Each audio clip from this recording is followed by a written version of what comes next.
Does Goodwill wash donated clothes? When you donate clothes to Goodwill, they first go through a sorting process. Staff and volunteers check each item for stains, damage, or odors.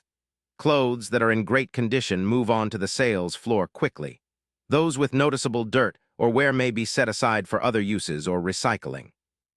Unlike some thrift stores, Goodwill generally does not wash donated clothes before putting them out for sale. They rely on donors to provide clean items and expect buyers to wash clothes after purchase. This helps keep operational costs low and prices affordable for shoppers. In some cases, certain Goodwill locations might spot clean or launder particularly valuable or delicate items before selling. However, this is not a widespread or guaranteed service. Most donated clothes go straight to the sales floor after sorting. Because Goodwill does not routinely wash donations, washing your thrifted clothes is essential. Washing removes germs, bacteria, allergens, and any lingering odors. It's a simple step to keep your wardrobe fresh and safe. Subscribe for daily answers to questions you didn't know you had.